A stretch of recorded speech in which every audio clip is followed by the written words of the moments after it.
Okay. Well, that would... All right. Why can you not see me? Okay. There I am. Oh, shit. Okay. Well, this is what you... Okay. So... Jesus Christ.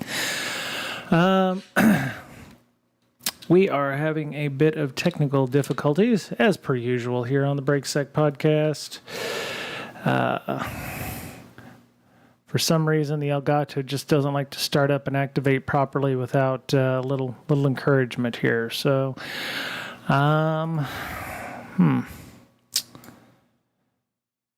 There I am. Oh, okay. What the hell's going on here? All right. Device defaults. All right. I am still talking, so if you're listening, welcome to the show. I'm trying to figure out why my system isn't playing nice right now, so... Oh, for fuck's sake. Okay. All right. Yes, I'd like to reset my shit to their defaults here, so... I'd hate to think I'm going to have to use my Brio. Okay. Okay, encoding overloaded. Yes, as if I didn't have enough stuff to deal with right now.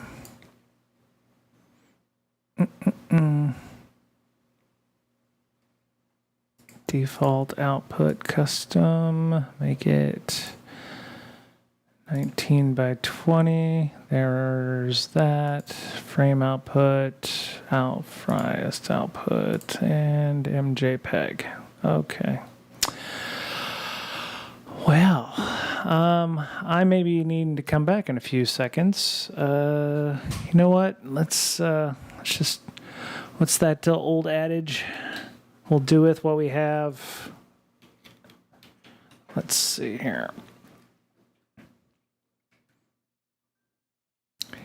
It's not a good it's a pretty damning indictment of friggin' the Brio cam, the Elgato face cam at this point, if I can't even do something as simple as, plug in and go. So, I think... Okay, there I am. Hello. Okay, so we're in a degraded format until I can figure out what's going on with the Brio, the Facecam Pro. Hello, hi, I'm Brian. If you're new to the show, oh yeah, boy, I just lost some streamers. Nothing like technical issues to ruin a stream or ruin a number of stream viewers. If you're not perfect 100% out the gate, you're pretty much shit for these folks. So, hey, Kathleen, how you doing?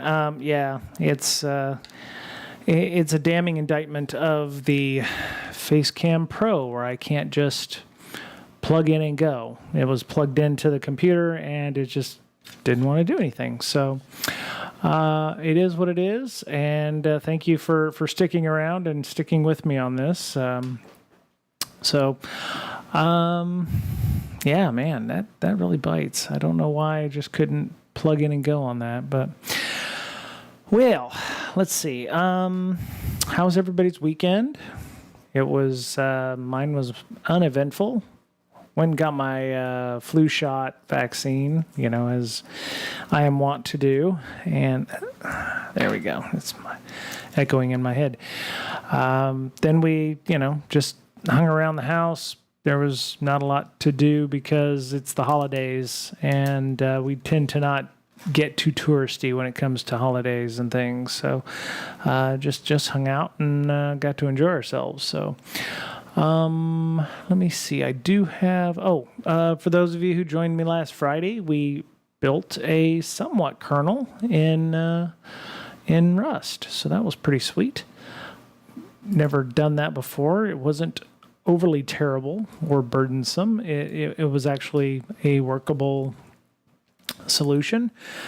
We are building it as we speak, so there's more to be done. Which I'll probably do on Friday. I don't know how much. I was actually going to spend a lot longer on today, but because I really want to troubleshoot why my freaking camera didn't work. I really want to jump off right now, but I feel like I'm not doing my streaming friends justice by not sticking around and working through the process. So yeah. Oh, let me see. I have. So I had some feedback from the stream we did with John Aron. And I want to read that because I thought that was quite good. First, the person must have caught it on podcast, not the VOD. Dan, thank you. Dan. 1 second. Dave.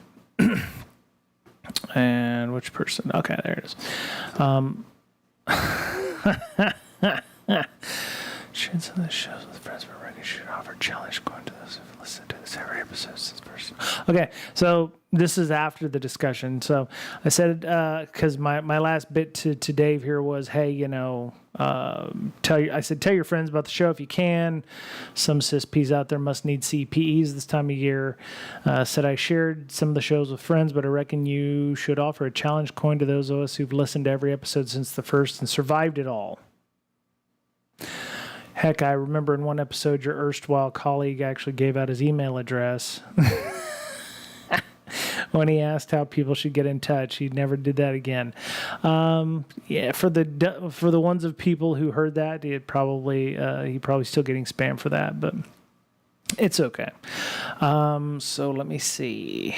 Starts up here and he says, "Hi, listening to the latest podcast just now, had a thought about something you said." And this is in reference to the John Aron show we just posted up on our podcast. And you can watch the VOD online. Let me go find that for y'all here, just in case you want to check it out. I've stopped posting the podcast to the YouTube channel because all of the videos are, automatically on the YouTube channel. So the podcast folks that I've, the folks that I'm still posting podcasts for is mostly the people that, don't like video. I don't know.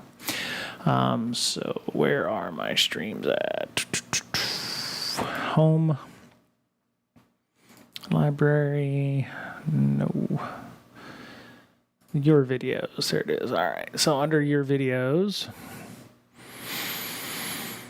And it's this one here. Yes. Yes. The one where we actually talked about letters of marque as well, which was we wanted to talk more about that, but the more we got into it, the dumber it sounded, because some people who think they're uber elite hacker folks, they're not good at the geopolitical implications of, causing World War III. So the more and more we talked about it, the more and more we realized that anybody who actually was hacking back or had a letter from the U.S. government, letters of marque, for those of you who are unaware, allowed privateers, we'll call them, what amounted to piracy, but legal piracy from folks like the English Crown or from the Spanish or the French back in old-timey days. They were given a letter of marque saying, hey, I'm acting under the authority of the Queen of England or the King of Spain or Napoleon or whoever, and I'm give me quarter. If you're a French ship or you're a Spanish ship or an English ship, because I'm doing the Queen's duty or the King's duty or the Emperor's duty. For the idea for the letter of marque for, pen tester or somebody who, is acting in the best interests of, the government. I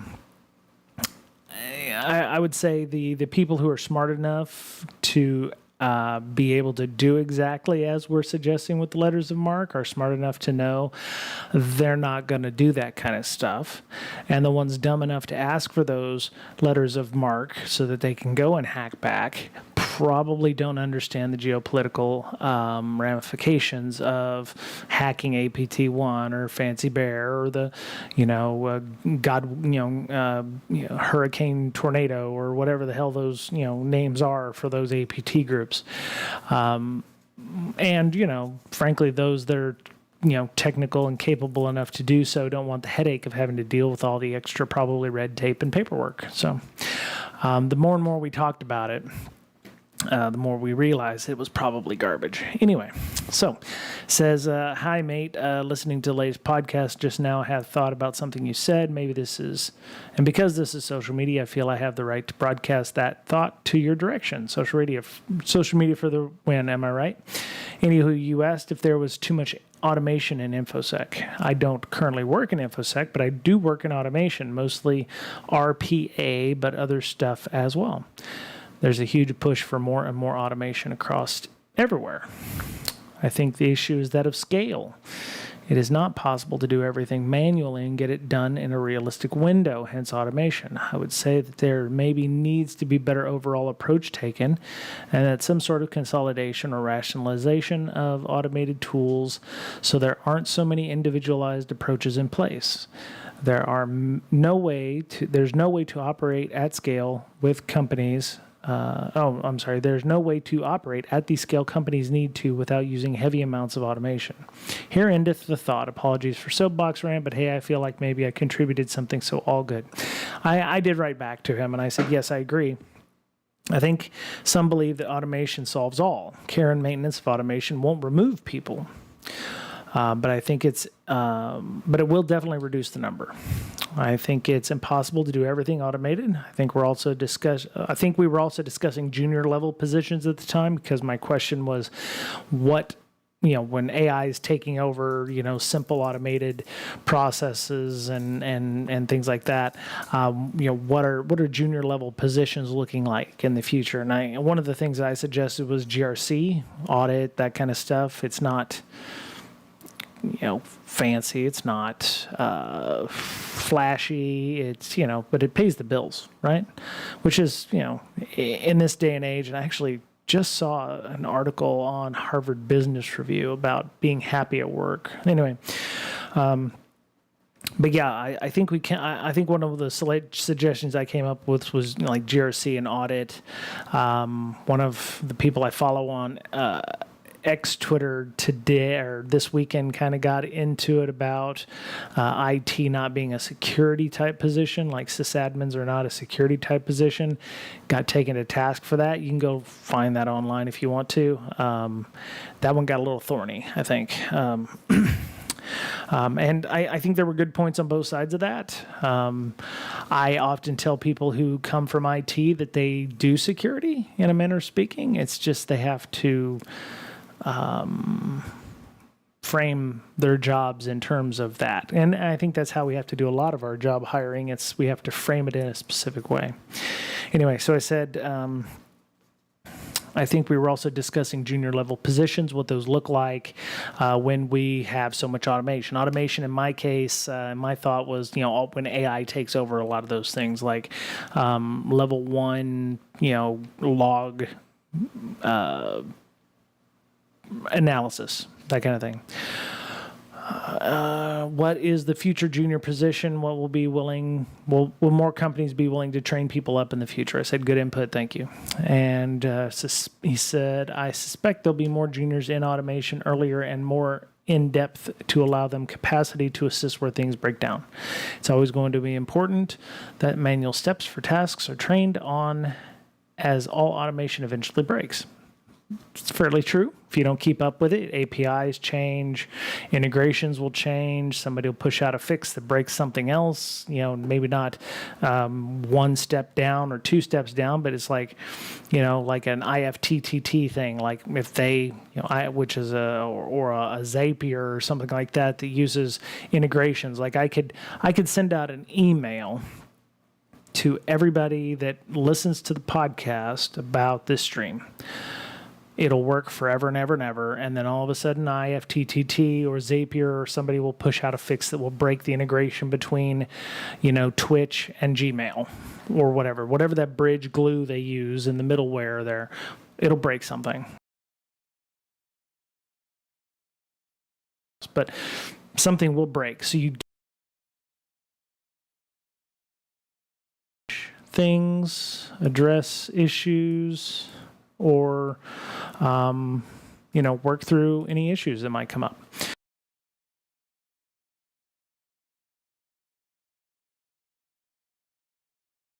These things, but eventually you'll come up with specific issues enough that you'll have an FAQ, or you'll have, you'll be able to simplify the process and efforts here. So anyway, he says, right now I'm fairly senior and I mentor a lot of junior people, but I see that becoming something that's handled earlier and earlier in the process. The break glass approach as applied to automation is where they break out the old papyrus, which details the steps to be taken manually in a system check or process, and struggle to interpret whatever the old graybeard meant when it was written. So he says, the most fun about working in tech is the speed it all moves. I completely agree with that.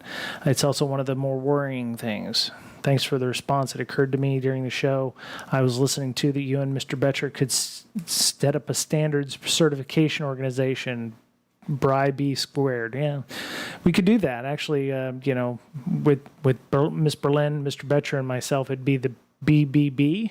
So maybe we could be the BBB. We'll just make that happen. So. So yeah, I think there's a lot of good points brought up by that comment, and I definitely thank Dave for his feedback there. It's good to hear people who are in automation talk about that, and not in such a way that will cause consternation. I think we're going to have automation. We've always had automation in some way, shape, or form, whether it be cron jobs that run, bash scripts way back in the day, or still maybe now even, all the way up to, decision trees that happen or get lit off because of some kind of logic that happens in a system. Or, if I see this log, then do X. The automation will happen a lot faster than a person will probably notice the issue. So that's why we do that. And it is definitely a cost-cutting measure. It's a resource enhancement. You don't need as many people, which is good and bad. But you still need somebody who's, minding the store in some cases to make sure that we're not, we know how to fix things. And I think with automation, I think documentation is going to be far more important than it was before. If you don't document these issues, when they go down, you won't know who fixes them. Especially if you have older infrastructure.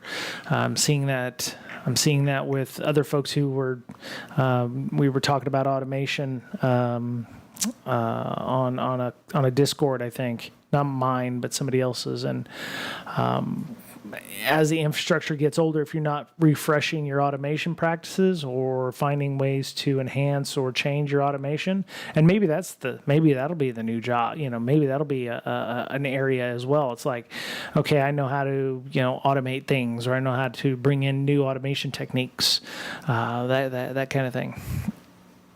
Because layoffs happen. Infrastructure gets old, it just chugs along and is nice and quiet, and nobody thinks about it, and then all of a sudden it's 10 years in the future, the team that maintained that no longer exists, and the security guy's going, hey, somebody found a vulnerability in this, or hey, we did a scan of the network and we found this is running WebKit 1.0, and your team's like, that's 5-year-old tech. We didn't, we inherited it during a layoff. We don't know what's going on. And, my question was, hey, what's your documentation like? Well, we don't have any documentation from that. It's so old that, So I think documentation and automation are going to go hand in hand, because you're going to need to know exactly how the automation works. So that was some good feedback from Dave. I appreciate the longtime podcast listener. We do have those. They do exist. So, Beta Wolf, why are you 4x3? I'm went to start my stream, and my Elgato brand new ass Facecam Pro did not want to do its thing. So I am on my Brio right now, and I'm going to figure out why this thing isn't working. It'll probably start working 2 minutes after I stop streaming, so we'll see what happens. But yeah, it was plugged in. It was ready to go. I'm actually using the USB-C cable that it was using to stream. And it didn't want to go. So that is not a positive for me on this thing. I mean, I did have, half a dozen viewers, and then the minute I could not bring up something like Simple Camera, they all fell off, because obviously if you're not 100% perfect on your stream, you're shit. So people dropped off pretty damn quickly. Hoping they'll come back, but it is what it is. So I'm going to have to do a little more due diligence on this Facecam Pro and figure out why it didn't want to play nice. I'm just not sure. Little square. That is a true statement. Let me see. I can actually whoop and whoop. There we go. That way people don't think it looks funny. There we go. There we go. All right. Yeah, when your entire infrastructure team can't do any automation, everything is click ops, and no one wants to fix it. Yep. That is definitely something that is a pain in the ass. But your classic Star Trek vibes. It's not classic Star Trek. We're all 4x3 here. So, all right. So I'm going to move my YouTube over here, and I'm going to move my LinkedIn over here as well, so that way I can get it off the screen that I was using. So, okay, move that back. I don't know what kind of automation looks like, but AI is going to be a type of automation. As a matter of fact, I don't think you need AI for automation. I think you can use it for analysis, or you could have automation that will send log files to an AI that will tell you whether or not things are sus, that kind of thing. I believe there's going to be some growing pains with the automation. It's actually kind of dovetails into some things that are coming up in our chat. I've seen more than one person who has been struggling to find a position recently, and it could be a number of things. But I mean, this is precisely where we're going to have where people are going to be out for months in advance, because everybody is like, they're only hiring if you know AI stuff. And it's like, if you're not being, up on whatever the latest AI stuff is, if you're not overly technical and understanding AI, you better start moving into management or, managing the talent. And it concerns me, because if something were to ever happen and I lose my job, I have no idea where I would land. If it'd be it'd probably be a project management type position, but it would not be. That's a good point, Beta Wolf. How do you even prove a skill in AI knowledge? Yeah,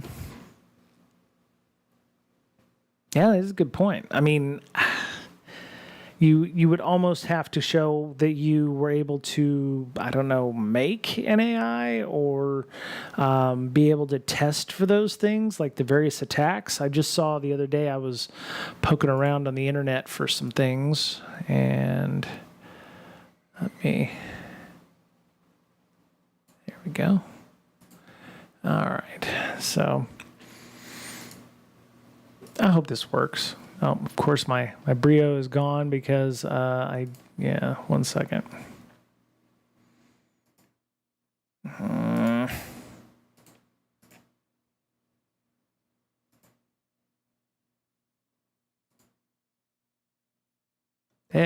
Okay. So OWASP, and let me.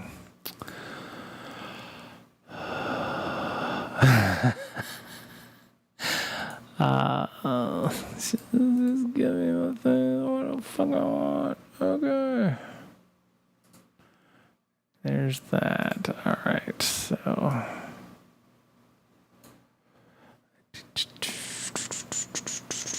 Okay. Just move that up above. All right. So.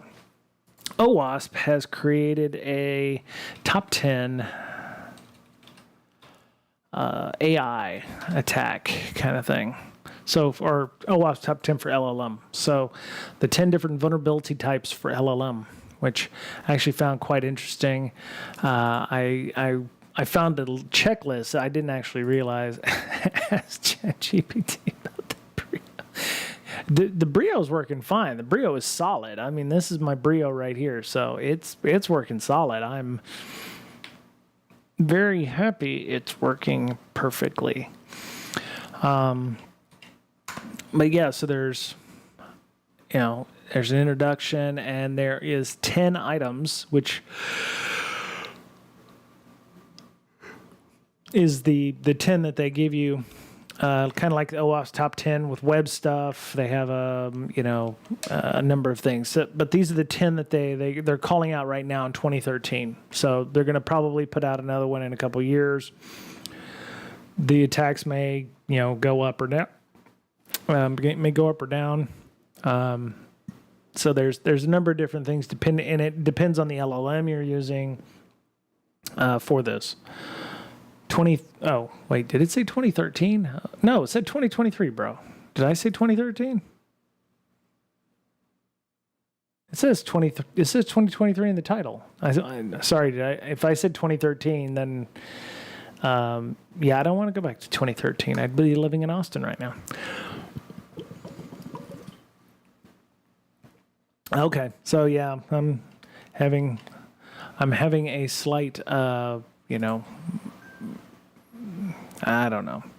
It's a long day. My trainer beat the shit out of me at the gym today, so mostly chest and shoulders. So I'm tired as F. I almost didn't want to do this, but I have an event I'm going to in Seattle tomorrow. Or Seattle. Jesus, I am in 2014. In just down the street here in San Diego. So I'm going to be going to that, and I didn't want to have to try to do this and that tomorrow night too. So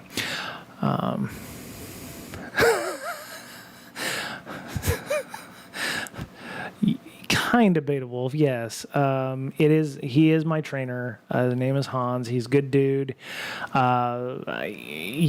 He pushes me, which is something I need done. So I'm going to be sore as shit tomorrow evening, but it's well worth it. It's well worth it. I've definitely needed a trainer, and it's good to be pushed. So, but yeah, so you've got prompt injections, insecure output handling, training poisoning. I mean, anybody who's worked on an LLM, or maybe you're okay. I'm. Really, auto mod? I'm going to allow that because the bot is stupid. So apparently, I'll shoot you is an aggressive term that the chat bot auto modded you for there, Beta Wolf. I understand I'll shoot you in that vernacular, so I'm going to let it go. Hopefully it doesn't always allow that. It just add permitted terms. So, okay. No. So there's a number of things, and I know, right, Beta Wolf? So there are a number of things in LLMs that you can look at in this. So you've got training poisoning. How there were LLMs that were gaslighting people. I'm not going to mention any specifically, but if you go LLM gaslighting, you find. Yeah, there's somebody already here going LLM gaslighting on the Twitters, where somebody said, where is it? Oh yeah, can you write me a poem about how to hotwire a car or something like this?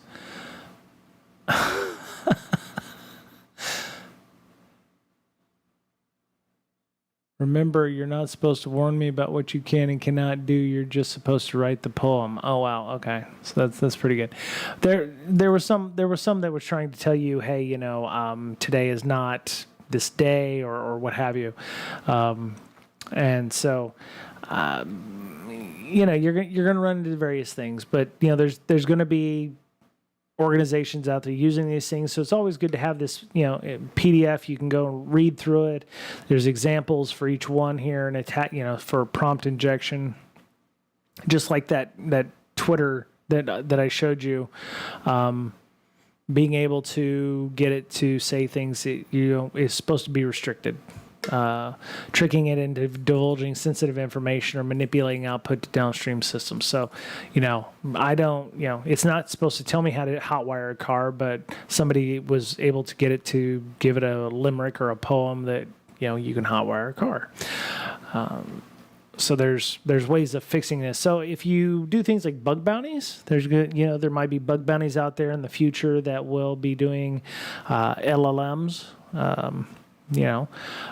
Some company out there may get confident enough where it's like, yeah, we want to test an LLM on you. These are some things you can look at, and when you do your write-ups, these are how to prevent these things or mitigate these issues. Now, the one thing I will tell you about some of these preventions is the company may not exactly know how to do enhanced input validation or segregation or control of content interaction. So it may take them a little while to fix these issues. I think we're going to see that in some of these things where, you're expecting them to go in and immediately fix it. It's not so easy to fix some of these vulnerabilities. It's very much like you've got cross-site scripting on your system, but you don't have a WAF to put in front of it, and you're using a block list. So there may be more than one way of getting around these things. So the idea will be to tighten this up and still make it usable for people to be able to get data out of it. So I do like the scenarios. They say user employs an LLM to summarize a web page containing a hidden prompt injection. This then causes the LLM to solicit sensitive information from the user and perform exfiltration. Yep. These are all great attack scenarios. They're also threat models, right? You can use these, in an inverse. So if you're working at a company with an LLM, you might take these scenarios and go, okay, scenario, let's say there's an application utilizes plugins. One of the other ones, I didn't see, which one was it? One that I don't see on here. Maybe it's number 11. Maybe there's other attacks that I'm not aware of. Things you learn when you live in Florida. Don't need ChatGPT to tell me that. Another one might be downgrade, right? A lot of these LLMs are specific built, or they're taking over existing functionality that might already exist in a voice assistant kind of thing. So the LLM is the enhanced version or the new version. Depending on how everything is set up, it may be possible to downgrade or go through an older version of the app, and still do a lot of the same stuff or same attacks.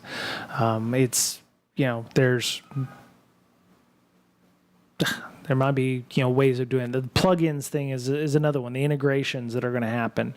Every time they add a new integration,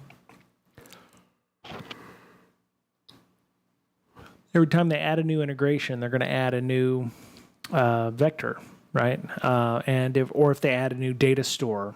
Several of the ones that I have played with, like the Chat GPT on my phone, the data sets don't go beyond September 2021. I'm not exactly sure why. I don't know if that's, they're in the middle of a class action, so they don't want any more data, being referred to.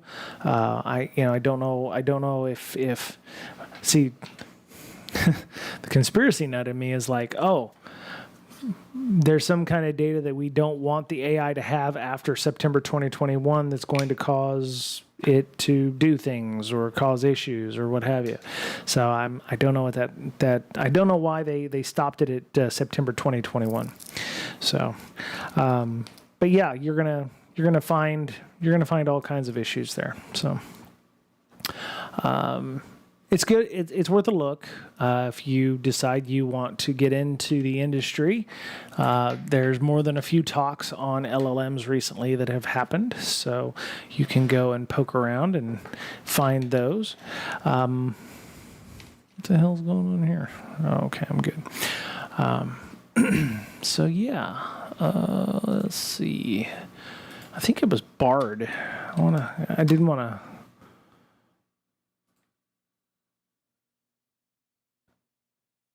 Hey. So Pokey Fan Games, I think, I don't know. We tend to think negatively, right? In InfoSec. So, I have no idea why September 2021 was the cutoff for chat GPT that I was playing with. Maybe there's a good reason for that. Having a healthy level of paranoia is part of the job. Yeah, there's a difference between healthy level and unhealthy level. And I would say an unhealthy level is where you think everybody's out to get you. Whether it be your burner phone and laptop at DEF CON, and over, I think some of that. I think the password manager is probably one of the biggest examples of paranoia, right? It does kind of warp you. It does kind of warp you a little bit. I've actually had to get a bit more pragmatic in my later years because I was gung-ho. Everyone needs 2FA. Everyone needs a password manager and what have you. Not everybody needs, 2FA. I'm not going to get deep into this. You can always go back and check the VODs if you want to. But yeah, sometimes we tend to go towards absolutes because we want everybody to be as secure as they possibly can be at the expense of user experience. And I've started to understand there are a lot of people that try to hack at DEF CON. No. I would say those people are few and far between. If they're there to hack, they're probably actually trying to hack for prizes. And if you being the royal you, are hacked, it's because you haven't taken proper precautions. Now, for every person out there that brought a burner laptop and a burner phone to DEF CON, if that's in their threat model where, hey, I need to have a computer, but I, am so worried about the data on my, Linux laptop that I need to have a separate laptop and phone to be able to do things. Okay. But I can guarantee you're not that special.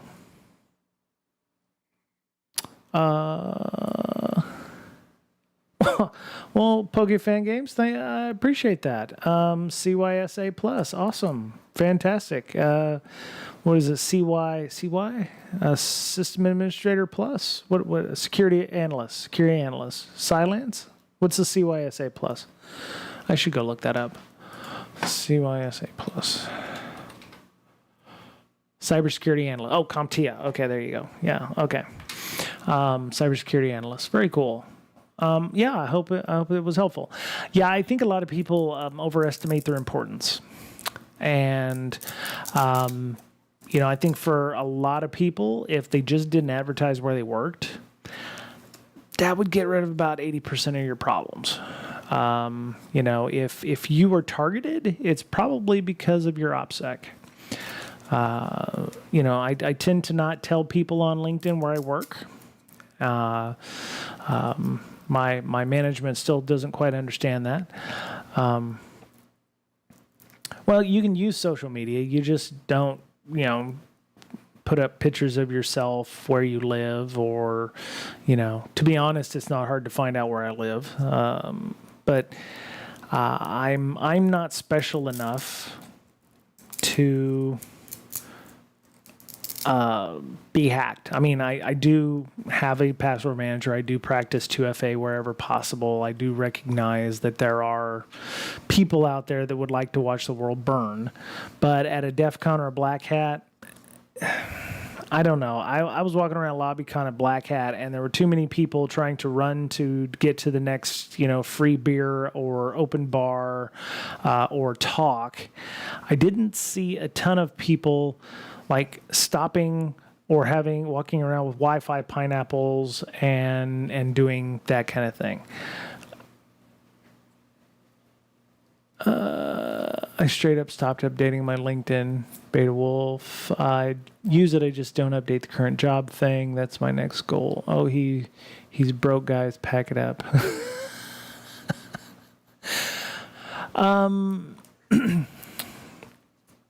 Yeah, Pokey fans, I'm gonna tell you. Have you been to conferences?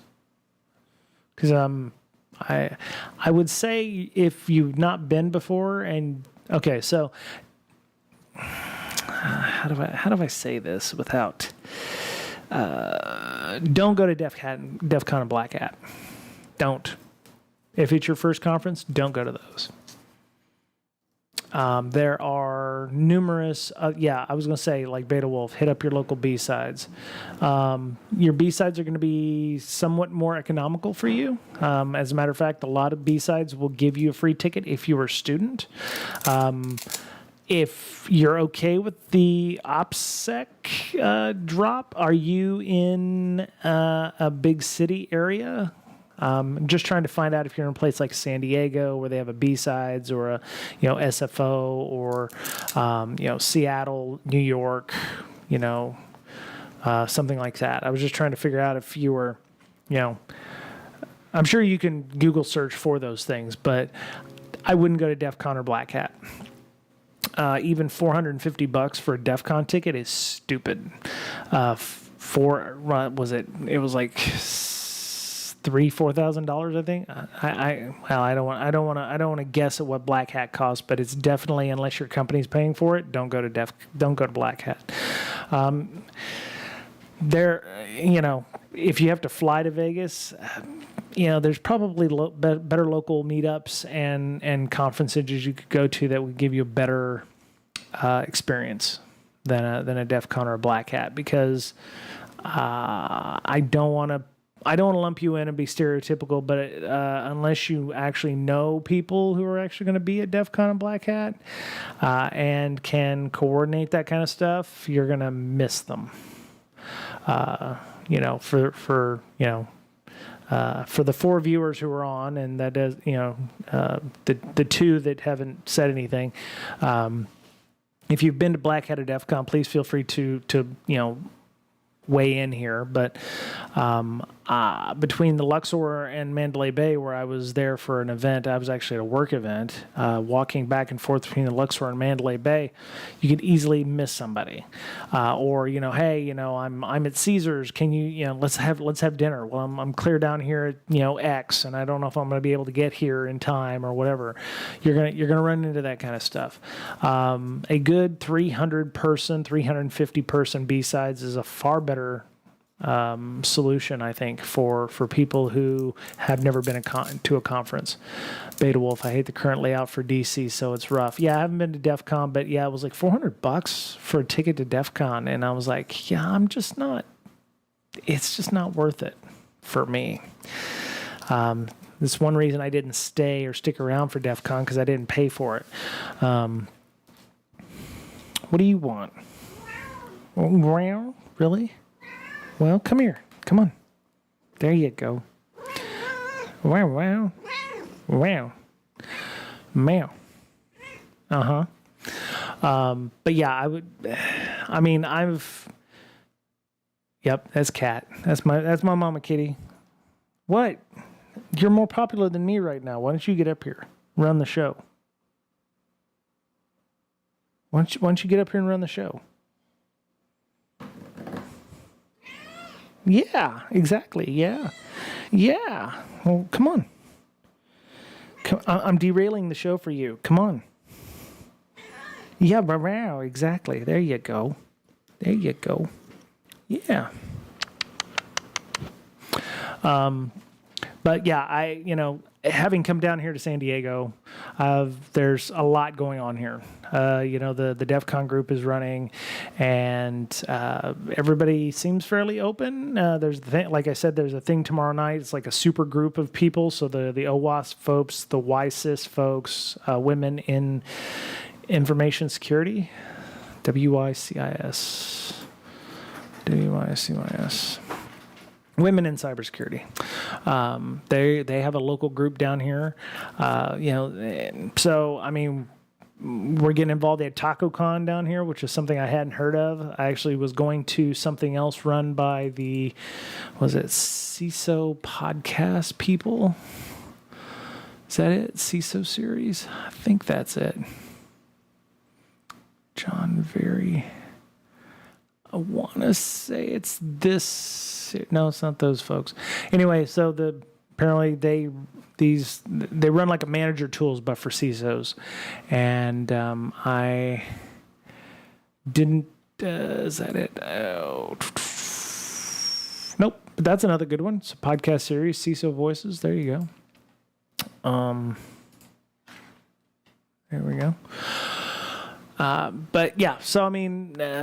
There's a lot going on down here. There's pretty much something going on every day or every week here if I wanted to do that. So, I have an embarrassment of riches. I know that not everybody has that. And so, kind of the reason I do the streams is kind of a virtual thing. So if people don't have an opportunity to go to a B-Sides or go to a local meetup or something, because it does exist. We do have, somewhat larger cities in the Midwest or elsewhere that don't have a dedicated security community. So, it just is what it is. So, yeah. I'll have to find that group. Let me see. Meetup. Let me see here. I gotta fucking log in. Of course I have to log in. Tweak. All right, I'm back over there. Log in. Make sure my password isn't available. Yeah. All right. I forget what the name of the group was. I was there for about an hour and a half. It wasn't bad. It's just they started a brand new group, and I was trying to get to meet people. And let me see, where is it? San Diego Cyber Group. Here it is. Yeah. So Rick McElroy and one other person. Okay, Rick McElroy. I want to say I've heard of him before. Rick McElroy. Yeah, here we go. Cybersecurity strategist, InfoSec Rick. Yeah, principal security strategist at Carbon Black. Oh, okay. Yeah, I met this person. And there was a meetup available. Anyway, so yeah, they run they've started up a local meetup, and it had about 80 people there. But it was at a place where alcohol was consumed, and I was like, maybe a good idea to do something a little different. Maybe we don't have to meet at a friggin' bar. And they're like, oh, that's a good idea. Okay. Oh, Ale House Brewing's got a thing. I was like, yeah. And maybe that's the other problem we've got with InfoSec. It's like we can't do shit unless there's alcohol there, which is again another bad thing. But yeah, so he didn't advertise the meetup on his stream on the thing here. So let's see. Yeah. So. But yeah, he does podcasts and stuff as well. So, it was all right. I'm looking forward to that again. I'm a little laggy. Of course I am. I'm just adding to the shit. Nope. Well, so far, I'm good, unless my audio's lagging, which is, right about there. Okay. Oh, good. Hey, Agent Music. How you doing? Oh, David Spark, CISO Series podcast. Okay, so there it is right there. All right, so let me go look that up. Stuttering audio? Interesting. Oh, okay, CISO Series. Okay, so yeah, it's this site. So this is the folks that put it out or put it on. So there we go, CISO Series. Oh, yeah, okay, there he is. There they are. This guy, I met him last Wednesday, and not that guy. But yeah, he was one of the ones that organizing it. So he quite politely, when I said, hey, maybe we should get together and do something, he was like, quite politely, no. And I said, okay. And he's like, yeah, I get these things all the time. And he's constant, this is his job. It's not like, my thing where it's like I'm just making jokes and I have a day job and everything. So he's like, I'm literally putting out regular content on regularly. So, but yeah, it looks like he puts out stuff all the time. So his is a business. His is a Paul Asadorian type Security Weekly business, and mine is just with the ha-has and whatever. So, but yeah, go check it out. I don't have any plus or minus on the content. It probably is pretty good, I guess. Yeah, but all right. 1 second, since my cat's already derailed the stream at least once already.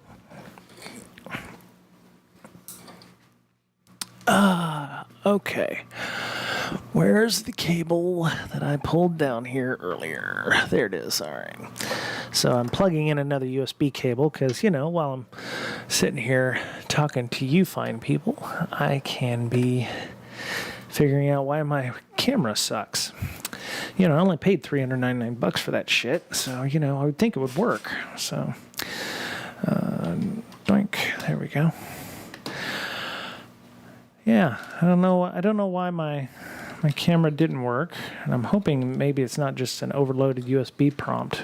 So, we'll see what happens.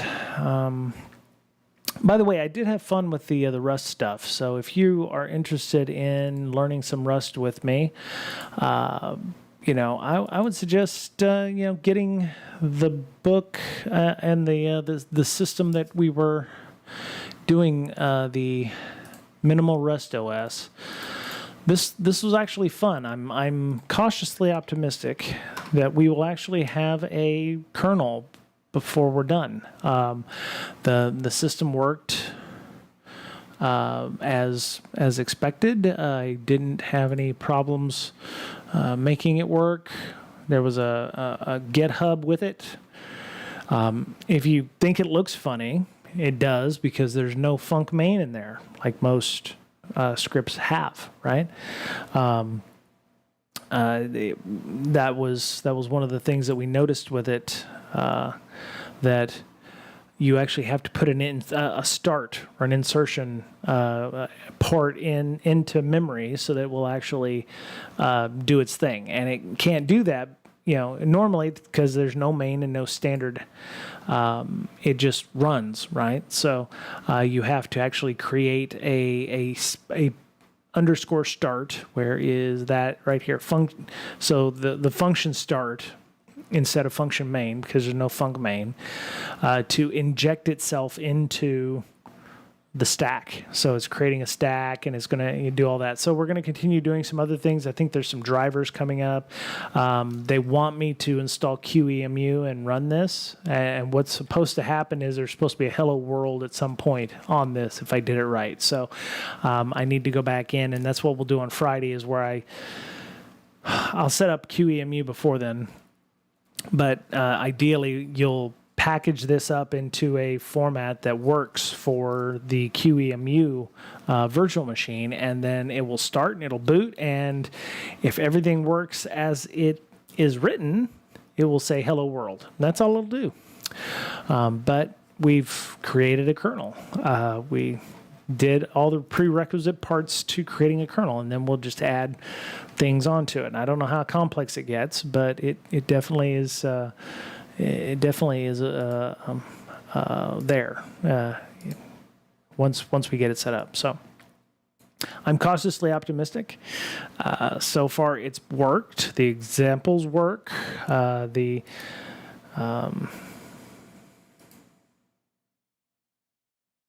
See, there I am. There's my camera, and I again don't know why that's not working. So.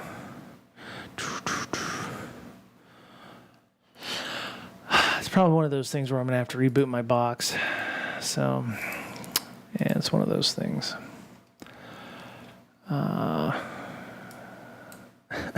You suck.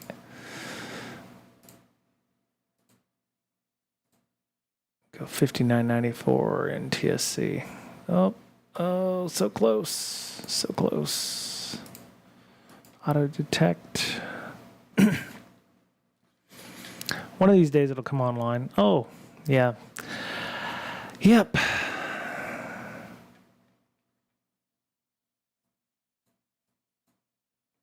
All right, fuck it. A new Challenger. I wish. Yeah, I'm going to probably have to reboot my box and see what's going on with this. It may be that I'm pulling too much juice through the USB.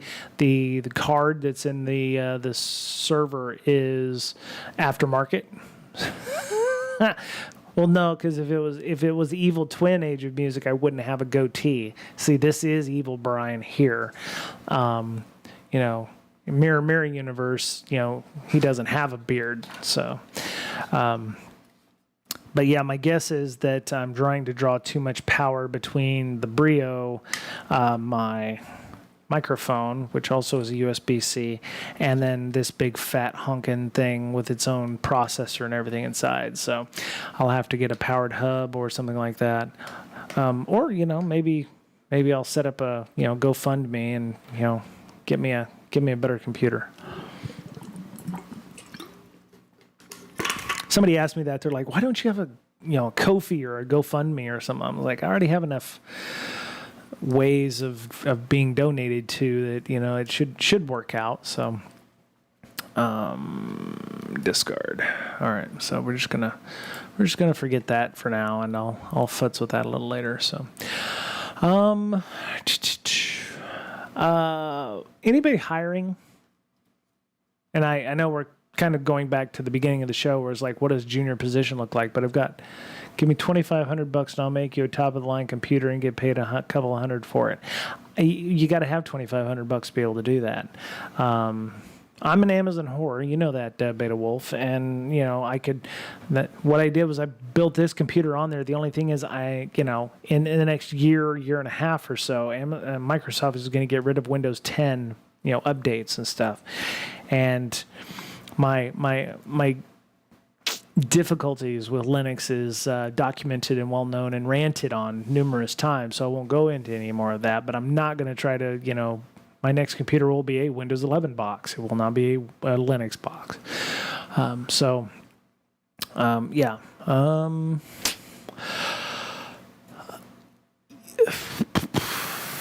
Oh, you know what? I know what we can do.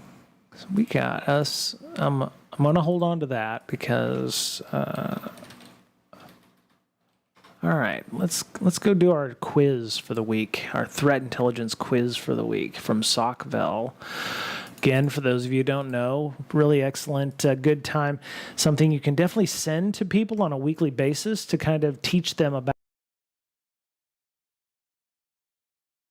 in InfoSec or threat intelligence for the last couple of days.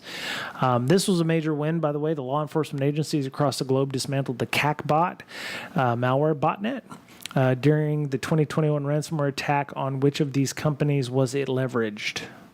Kaseya, Accenture, JBS Foods, or Colonial Pipeline? Anybody have any thoughts? Going. I'm going to say Kaseya. No, JBS Foods. Okay, that's why I don't use JBS Foods. All right, so FBI.gov. So, we got a guy in a suit and tie being all serious. Definitely not Accenture. I didn't. Accenture wasn't an option, Beta Wolf. Did I? Oh my God! If I said Accenture, then I really need to have my head examined.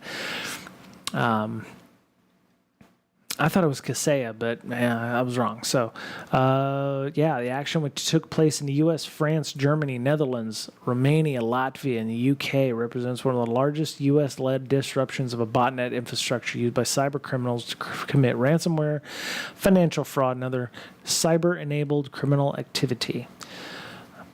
That's a lot of organization. That's right. The victims range from financial institutions on the East Coast to critical infrastructure government contractor in the Midwest to a medical device manufacturer on the West Coast. It probably affected more than just the United States, though, too. So, wow. So it was a drive-by download. So user downloaded, clicked to content, delivered malware, including ransomware to the computer. Computer also became part of the botnet, a network of compromised computers that could be controlled remotely. All the while, CACbot victim was typically unaware their computer had been infected. I mean, that's interesting. Yeah, if you're ransomware, you can't do anything on the box. Is a botnet something that, while you're trying to recover cover your files, is that something you're thinking about doing?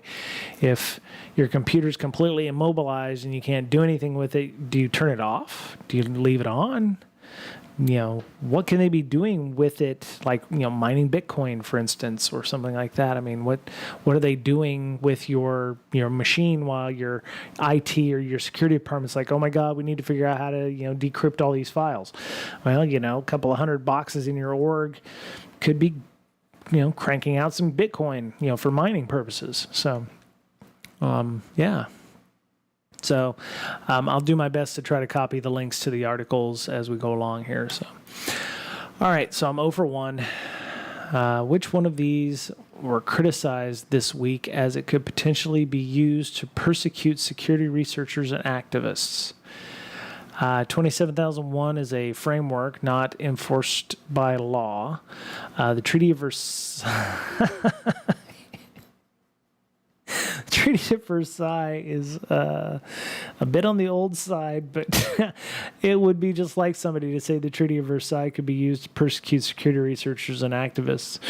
My guess is it's the cybercrime treaty, because it's the only one I don't know of. So I'm going to go ahead and go with that one.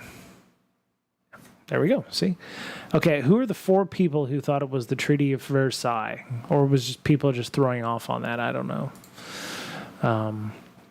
Critics say the draft version backed by Russia and China could be used to persecute security researchers and activists. Microsoft joined human rights and civil liberties groups raising serious concerns about the cybercrime treaty the UN is negotiating this week to create a legal framework for cooperation on preventing digital crimes. A number of advocacy groups like the EFF have criticized aspects of the treaty. What is their heartburn on this? Among the giants' concerns, hey, Digital Warhead, what's up? Just doing our local threat intelligence questionnaire. Let me see. They say they push for success to curb the use of information and communication technologies for criminal purposes. China and Russia want a successful resolution to curb the use of information and communication technologies for criminal purposes. Okay. So, human rights attorney Article 19, a nonprofit, says the treaty could harm the very people it's meant to protect. And they say critics have raised a number of issues which voiced concerns the treaty could facilitate expanded surveillance by law enforcement, undermine privacy and free expression by journalists, activists, and marginalized groups. I don't know enough about the treaty itself to discuss that. So,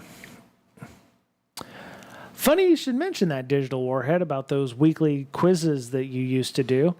We're doing one right now, so you could follow along if you'd like.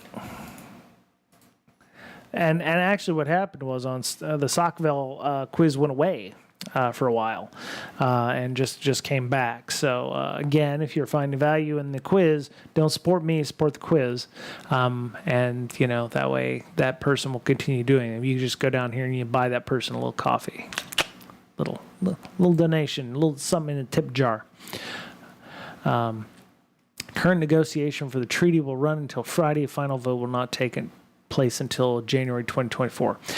I have a feeling that it's like a lot of legislation is going to get watered down. I'm considering China and Russia.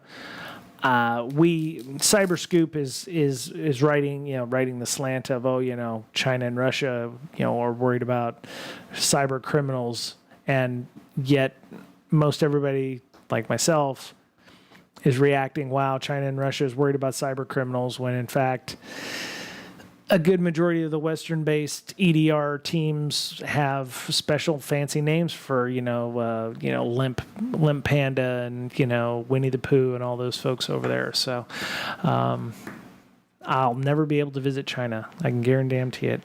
But yeah, so we'll see what happens with that. I think it'll be nice to see if something comes out of that that's actually helpful. But I'm not sure if the UN has enough power to actually do anything short of passing non-binding resolutions or whatever. So, all right, next. ESET researchers identified a China-aligned APT group which were targeting Android users. Trojanized versions of which app were being used? I seem to remember it's not this one, and it's not WeChat. I want to say it's Signal. Yes. And then We Live Security. And it's also, what's good about the Sockville quiz is you can build your own RSS from these sites. Like they have content that may or may not make it into next week's quiz, but they have a bunch of stuff that they normally talk about on here, and you can follow the RSS feeds that they have for their stuff, for their blog posts or for their news. That way you can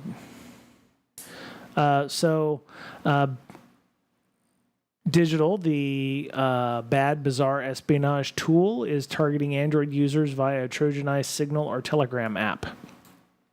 So what happens is you have somebody who decides to go to the Google Play Store and downloads, ultra mega good Signal plus plus, and thinking it's a legitimate Signal version, and then they get malware on their Android device because they just didn't pick up Signal.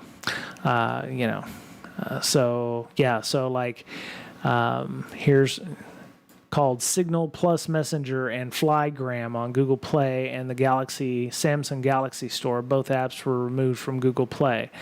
Malicious code found in these apps attributed to the bad, bizarre malware family, which had been used in the past by China-aligned APT group called Grief.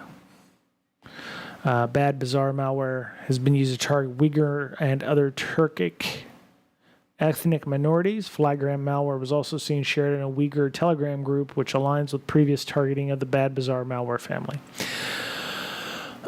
So people are uploading things to the Play stores and calling them something similar to legitimate copies, which is nothing new. And when somebody is, I don't want to say stupid enough to download it, but instead of, figuring out what's the legit version, no, there's nothing wrong with the app itself. It's just, clones of it are being created and named accordingly to download and install malware on people's boxes.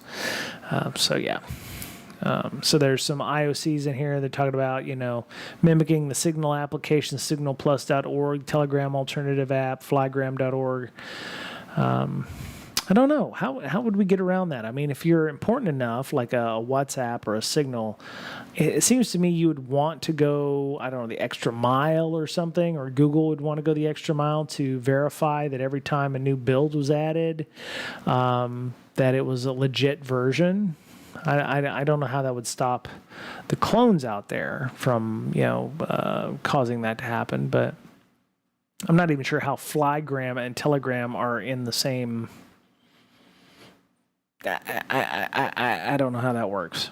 I don't know how you download Flygram thinking it was Telegram. I don't.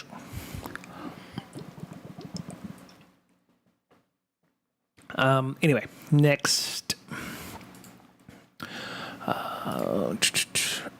CISA released a report covering malware which targeted Android devices used by the Ukrainian military, to which threat actor is the threat attributed. I'm thinking, because this looks like a Microsoft one, Sandburn? No. This one doesn't make any sense. I'm going to say Seashell Blizzard because it's probably Microsoft. Yep. A lot of people pick Sandstorm, yeah. I figured it was that was one that Microsoft created. So Sandstorm Blizzard it was named by Microsoft. Infamous Chisel also provides. Okay, so here's the CISA write-up for Sandstorm Blizzard. She sells seashells by the seashore. Right, Agent Music, yeah. I knew that one wasn't going to hit it. Digital Warhead, I'd point my finger more towards the Google Play Store than app devs like Signal and Telegram. Yeah, there needs to be some kind of, trust mechanism put in place, or like extra verification. I'm sure that wouldn't stop people from naming it something that would look very similar to Signal, like the Flygram thing instead of Telegram. I don't know.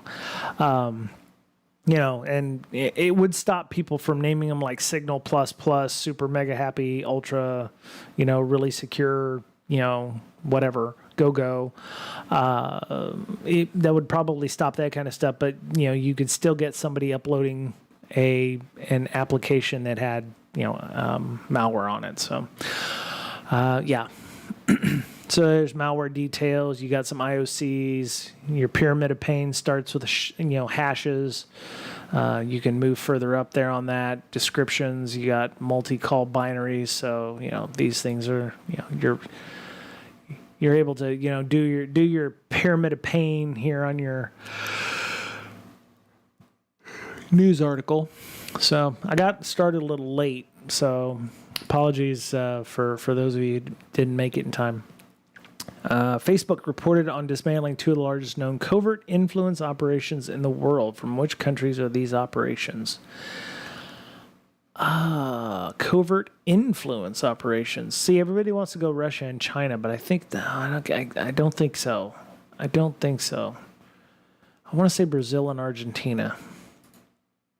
Everybody wants to say Russia and China because it is Russia and China. So FB. So Meta has a blog post. There we go. Guy Rosen, CISO, studied deplatforming hate network reduces consumption and production of hateful content on Facebook, diminishes the ability of these networks to operate online. I have a Facebook page. I have Facebook still because my family still uses it. There was an article from like Science Daily about scientists. The story was, I think, what was it? We killed life on Mars. Yeah, there we go.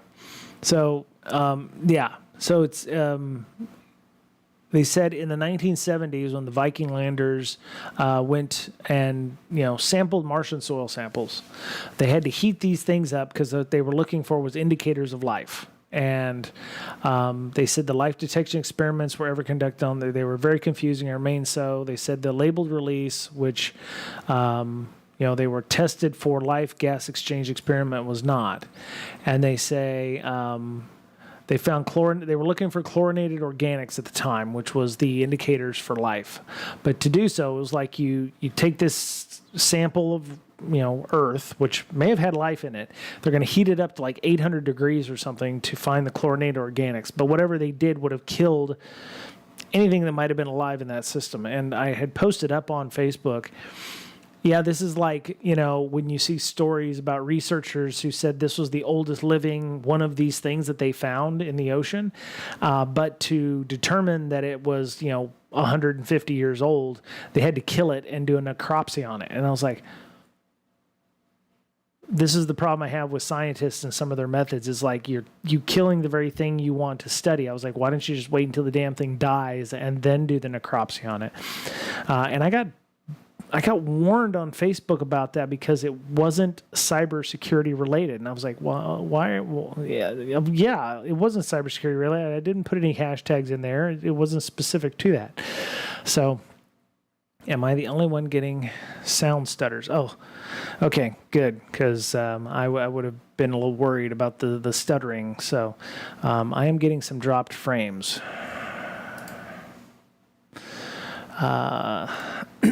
Some of this is probably because I'm streaming to multiple places at once, but yeah. So that was the. It's interesting how some of our scientific processes go, where it's like to observe something we have to kill it, or actually be the person that ends its life, or something like that. So, yeah, yeah. So death by water. Yeah, they're talking about microbes that live entirely within salt rocks. Adding water to them would make them, would kill them. So, all right, let's party on and continue. Kaspersky or Secure List released their Q2 2023 IT threat evolution stats. What is the name given to the new ransomware discovered in Q2?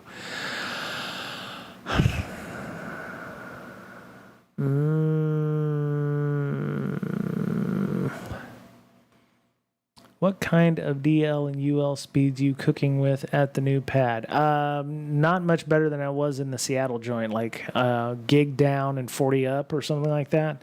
I live 2 blocks.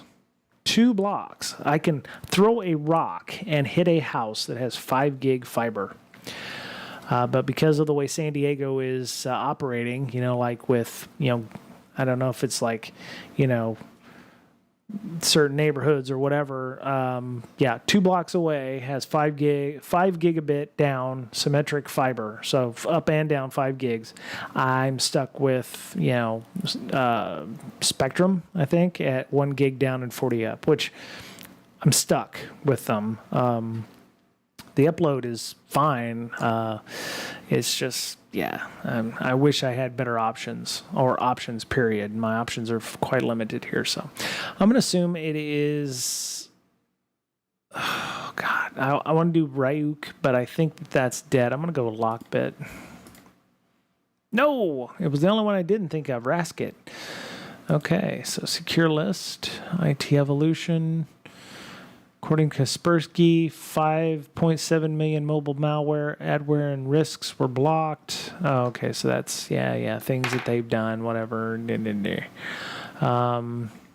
sure this is an ad for them at the bottom. Tell us how we can help you buy our shit, etc., etc. So they are going through frequently detected malware programs. That's pretty nice. So 16% is dangerous object.multi.generic. Okay. Region-specific malware. SMS Android OS fake app.g. Okay, from Thailand. Wow, so 99% of the malware in Thailand is this one SMS. Oh my God, that's crazy. Is it doing the same thing on a different browser? What's doing the same thing on a different browser? Let me see. Am I seeing something odd here? Okay. So far, I'm doing okay. I don't see anything out of the... My stuttering issue. Oh, okay. Beta, are you on mobile? Maybe that's the problem. Snatch's breach of which country's Department of Defense came to light this week? I don't think U.S. DOD got hit. I want to say it was... Why do I think Burkina Faso? No, it was South Africa. Okay, yeah, I was... Yeah, I Oh. Come on, get it. There we go. Interview with the hackers who wow, they interviewed them. The attackers who claimed responsibility for breaching South African Department of Defense and exfiltrating terabytes have told my broadband they still have access to the network. Ooh, wow. We contacted the group via instant message. They provided a statement in response to our questions. Yeah, if you're on mobile 4G, I'm streaming 1080p. You might want to try to like drop your resolution, maybe 360 or 720. If I knew that would solve my problem with my camera, I would have done that in a heartbeat. So you can read about that. They interviewed this did not lead to any results. We were simply ignored. Oh no. So yeah, simply put, a lot of people didn't understand the word server, asking whether their laptop was hacked. Oh, my laptop is safe. Okay, that's fine. Bye. Snatch said they struggled to make people understand what was at stake. Well, that's pretty bad when even the attackers can't get people to care about the breach that they themselves caused, or that the attackers caused. There was no talk of a buyout, just an invitation and negotiate. So, here's the 3 stages of that. Disbelief and laughter, trying to avoid publicity, and attempting to attack the resource where the information is posted and announcing to the media the attack is fake. This is how Europeans, Americans, Asians behave, everyone. Snatch said the saddest thing is that the security of the DoD network has not changed. We still have a so-called hibernated fix inside the South African state networks. Whew. Yeah, that happens a lot. Nobody wants to believe that they've been hacked because it's easier to deny until overwhelming proof has been given. So, that's weird. Yeah. Okay. Which company's SaaS platform was allegedly recently deployed to ransomware to clients? Oh, I remember this one. Sumo Logic, I think. No, damn. Logic monitored customers hacked in reported ransomware attack. Okay, so confirmed today some of its SaaS platform fallen victim of cyber attacks. Company says a hacking campaign has hit what it describes as a small number of users. We're currently addressing a security incident that's affected a number of our customers. Where did it come? Oh, they didn't add the hey, your security and privacy are important to us thing. That's why it's so much worse. So 17 hours ago, the incident was resolved. Oh, that's nice. Weak default passwords. That's how they were hacked.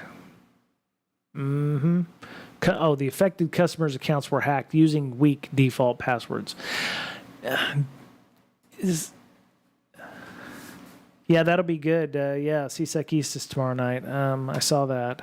I haven't been to Totem Lake. That's a little north for me, but yeah, that's up. How far is that north of Green Lake? Digital Warhead. How far north is that? Sorry for those of you hyper local. That's areas of Seattle. So CSEC East was the meetup group that has been taken over and is still going on, which is great to see. Trend Micro reported on Earth Estries, an APT group targeting government and tech entities for cyber espionage. Which one of these weren't a confirmed country? I'm going to say South Africa because they already got beat up in the Department of Defense. So I'm going to say not South Africa. Damn. Oh, wow, the UK. Okay, so, all right. I'm not doing good this week.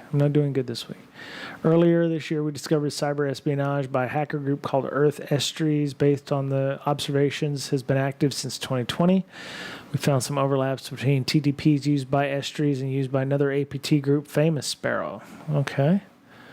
Oh, okay. All right. I didn't know where it was in terms of Green Lake and Totem Lake in that area. So, actually, Green Lake is way north. Yeah.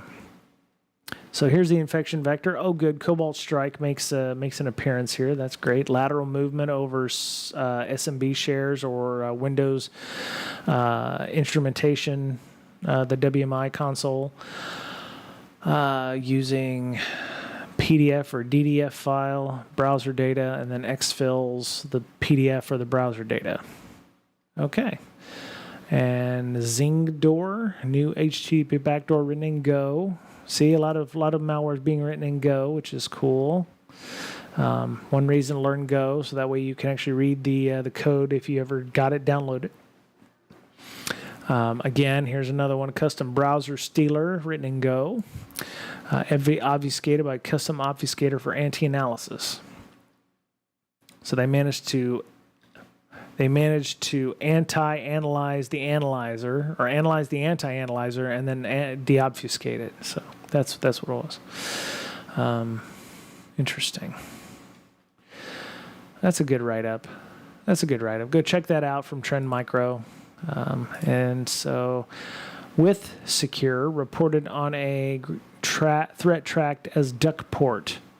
I'm almost guaranteed this is some kind of AI generated picture, because I was also looking at similar duck photos. Business accounts for which social network does it target in an attempt to hijack? Nobody wants Mastodon. I don't consider WhatsApp a social network. I'm going to assume Twitter, or X in this case. It's either Twitter or Facebook, and my guess is whichever one's more... Oh, which one actually would get more money to hijack? I'm going to say Twitter. Nope, Facebook. Okay. Damn. Meet the Ducks. Huh. Okay. Yeah, incentives are high for businesses to leverage social media for their own benefit. Yeah. Different intent, capabilities. Yeah. Dynamic, complex, harmful, whatever. Too many fluffy words here. Extensive, dynamic, complex. They don't need any of this shit. They could have cut that shit out. It's almost like they're being asked to write per word. I pay for YouTube Premium and I still get to look at ads. I opened YouTube on my phone. You know what? I paid for YouTube Premium as well, and I was still getting ads because I'm running YouTube on my big ass TV because I like to listen to music in the evenings or whatever, or Jolly. Oh my God, don't get me started on Jolly. I don't know why I got addicted to those kids, but yeah.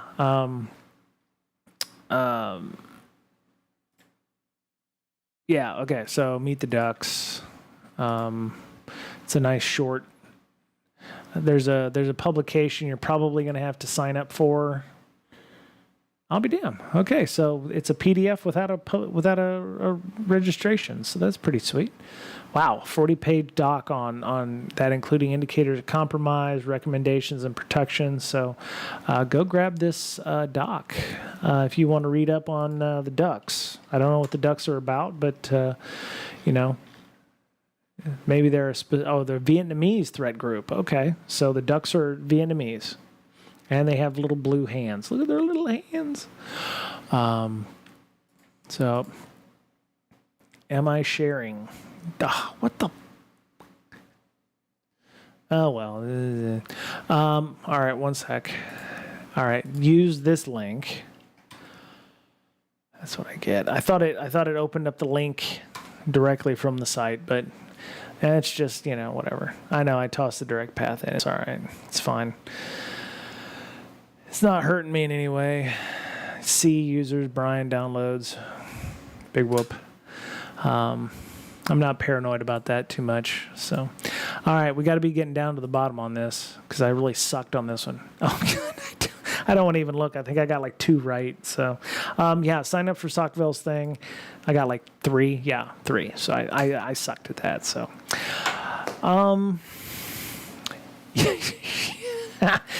yes, you're definitely a hacker there, Beta Wolf.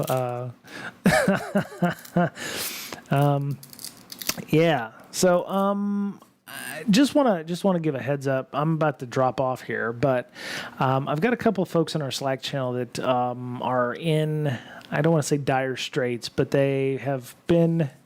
I'm in your router sniffing your packets. Exactly, Age of Music.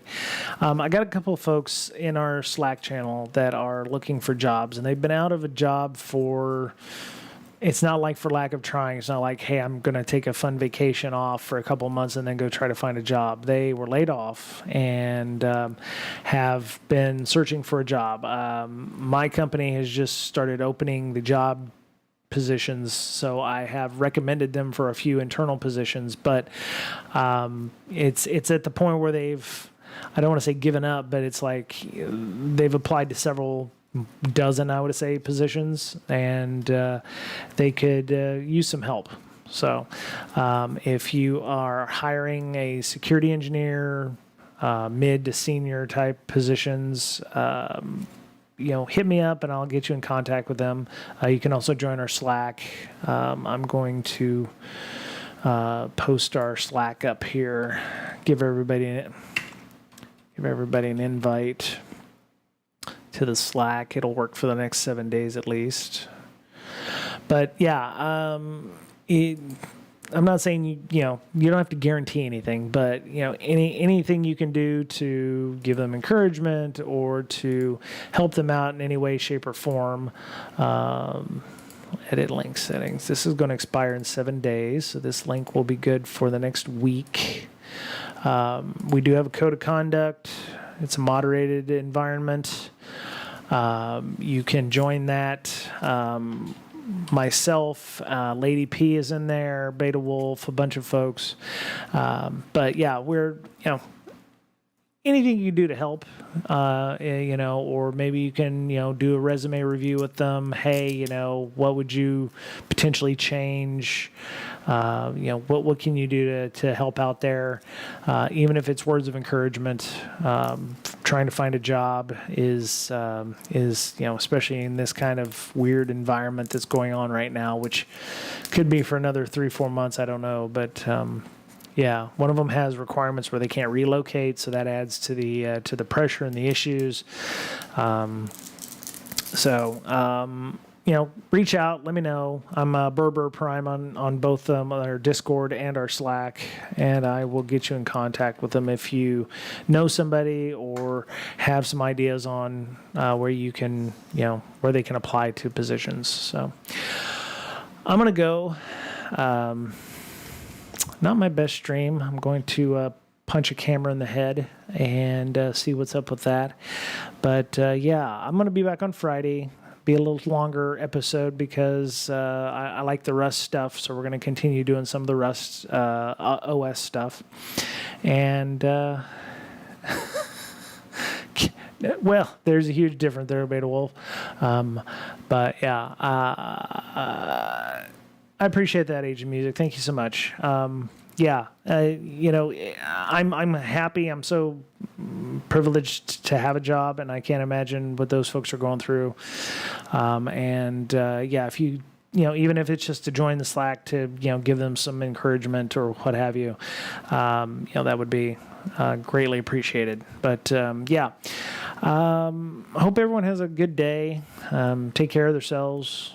Try to pay it forward. Remember, you might be in this position one day, and you'll be looking for help just like those folks are. So just kind of put yourself in their shoes, what they're dealing with, and you know what? Let's go see if there's somebody to. Let's go see if anybody is online, because I'd like to share the love. You know anything about the Google cybersecurity cert? I have a friend who just dove into it, not sure how reputable it is. Are these the ones that are given by Google? Like you go to Google College or Google U or whatever the hell that thing is? Stringer. Oh, Stringer's making a robot arm right now, I think. There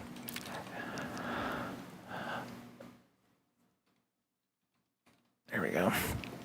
Yeah, I seem to think the Google Cyber ones, I see them advertised. Yeah, it's taught by Google through Coursera. I would be unhappy if Google was putting out that kind of curriculum and then, people can't go, well, I took your 18 shitty courses on Coursera, I should be able to be a shoo-in for a job. And they're like, oh, yeah, sorry, no. It's like, okay, well, I've wasted all this time getting Google certified and nothing comes of it. Oh, well, I just it bugs when if that was really true. No, it's okay. It's okay, Digital Warhead. My concern about certs is for your friend Digital Warhead, what are they planning to get out of them? Are they trying to? I mean, if they think it's going to give them a leg up, I guess that's a good thing. But I mean, if you get all these Google certs and then you're going to go and try to apply at jobs, you're like, look, I'm Google certified. Okay, whatever, that kind of thing. It's like, okay, great. It's good that you're learning that stuff, but it's an introductory cert. I did their IT support professional. I seen that one on TV. The IT's it's comparable to an A+. Oh, okay. That's not bad. Yeah. I mean, like Beta Wolf said, I wouldn't expect, a job out of it or what have you. But, if you're learning just, to learn things, and then that's great. But take it for what it is. And, they don't guarantee hiring or employment or anything out of that. But if it's, the information is good, then, you've learned something, and maybe you can pass that along to other folks. So,